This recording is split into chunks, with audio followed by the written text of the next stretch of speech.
Bonjour, bonsoir, c'est l'Indépenda, bienvenue dans ce premier épisode de l'Indépenda et aujourd'hui on va parler de Enter the Gungeon. Générique.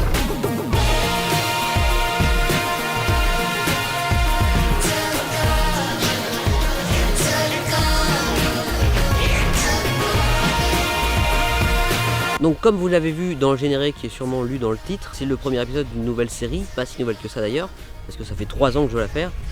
Ça fait 3 ans que je veux faire des vidéos et à la base le principe c'était de faire ce genre de vidéo là, à savoir une vidéo un peu en impro sans véritable texte avec des points en gros sur mon téléphone.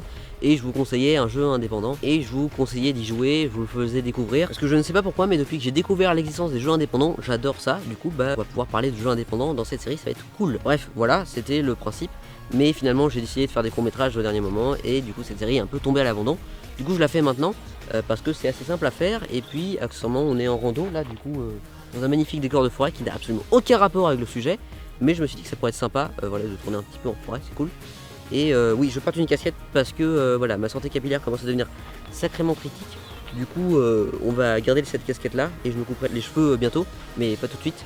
Du coup, voilà, on va les garder pour l'instant. Donc aujourd'hui, comme j'ai dit 46 fois dans cette vidéo, je vais parler de Enter the Gungeon et je vais vous dire pourquoi c'est un super bon jeu indépendant. Donc Enter the Gungeon est développé par Dodge Roll sur Unity, édité par Devolver Digital et sort le 5 avril 2016 sur PC, Mac, PS4, Xbox One et Switch. Donc bon, pour ceux qui savent pas qui sont Devolver Digital, c'est ceux qui font des conférences sous coque littéralement à l'E3, des trucs qui n'ont aucun sens et qui sont absolument incroyables. Donc ils sont spécialisés dans le truc qui n'a aucun sens et le un peu gore, et c'est pour ça qu'ils éditent Enter the Gungeon, parce que c'est complètement barré, ça n'a aucun sens et c'est un peu gore. Bon déjà, le jeu, lorsque vous le lancez, il y a une cinématique comme dans Zelda Wind Waker. Là, il y a une petite cinématique qui vous explique l'histoire du jeu. Donc pour vous résumer vite fait, il existe un pistolet qui permet de tuer le passé.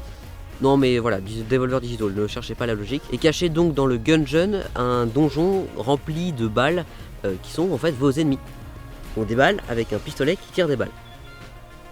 Devolver Digital, je vous l'ai dit, non mais voilà. Donc le truc c'est que les 4 personnages qu'on peut incarner sont à la recherche de ce pistolet justement pour en fait revenir dans leur passé tourmenté, n'est-ce pas? Donc parmi ces personnages, il y a le pilote, le marine, la prisonnière et la chasseresse. D'autres sont débloquables après, mais faut avoir fini le jeu ou être très avancé. Et j'ai 30 heures sur le jeu, mais je n'ai toujours pas atteint la fin. Je suis à peine arrivé jusqu'au 3e étage. Donc voilà, parce que oui, en fait le jeu est un roguelike. Donc un roguelike, c'est un jeu dans lequel vous mourrez et vous revivez beaucoup, mais vraiment beaucoup. Et le principe est qu'en fait chaque salle, chaque ennemi est généré aléatoirement lorsque vous entrez dans la salle. C'est ça le principe, c'est qu'il n'y a pas vraiment de niveau en fait prédéfini.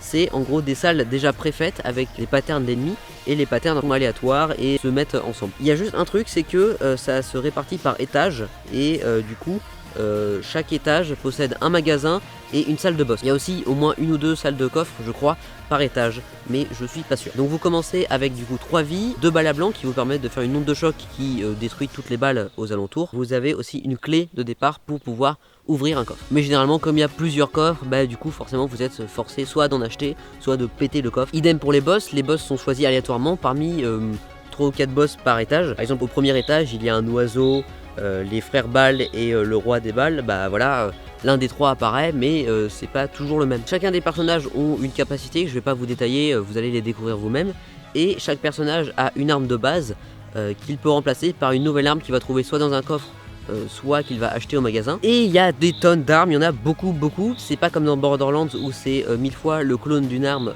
différente avec différentes stats ou différentes capacités. C'est des armes très différentes qui n'ont aucun sens des fois. Par exemple, il y a un oreiller qui balance des bouts de fermeture éclair.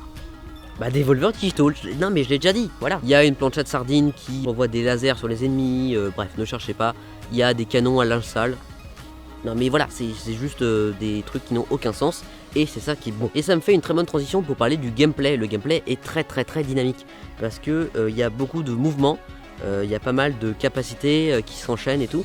Et c'est ça qui est intéressant aussi, c'est qu'il y a souvent énormément d'ennemis et du coup vous êtes obligé de élaborer des stratégies où vous pouvez utiliser vos balles à blanc, vos capacités et vous avez, peu importe le personnage que vous prenez, vous avez une roulade qui vous permet d'être invincible aux balles pendant quelques frames. Les roulades vous permettent aussi de bouger plus rapidement, d'atteindre un ennemi plus loin, de vous rapprocher d'un objectif.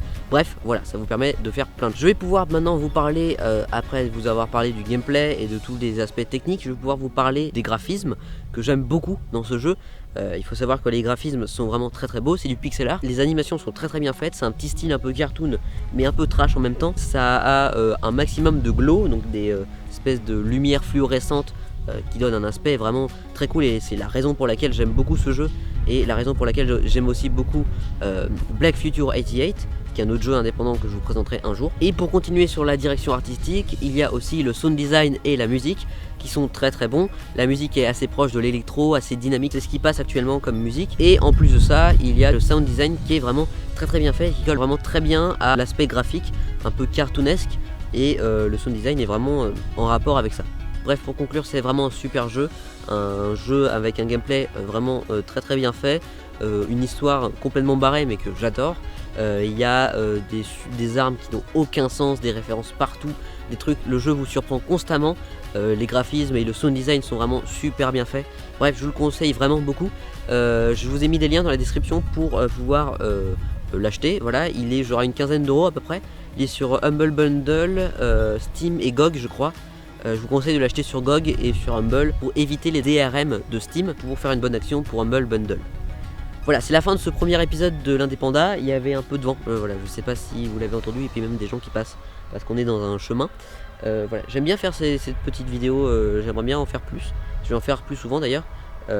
Et vous inquiétez pas, les courts-métrages aussi vont reprendre, puisque avec Mona je vais en refaire pas mal. Du coup, on reprend un peu le rythme de une vidéo par semaine, et j'espère qu'on le tiendra assez longtemps.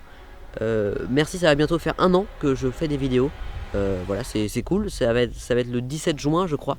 Et c'est trop bien, je suis super content. Et donc voilà, on va faire un truc un peu spécial pour l'occasion. Je sais pas trop encore quoi, mais je vais essayer de fêter un peu l'occasion. Voilà, si ça vous a plu, toujours le référencement, hein, vous pouvez me dire ce que vous avez pensé du jeu ou même de la vidéo dans les commentaires.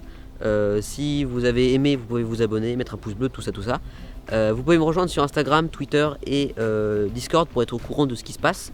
Parce que sur Twitter et Instagram, je communique pas trop sur ce qui se passe. Souvent, je dis quand une nouvelle vidéo sort, mais par exemple, quand il y a un problème technique, ce qui arrive très souvent, je ne le dis pas sur Twitter ou je ne le dis pas sur Instagram, mais sur Discord, généralement, je le dis. On se retrouve bientôt pour un nouvel épisode ou même pour un nouveau court-métrage. Tchuss!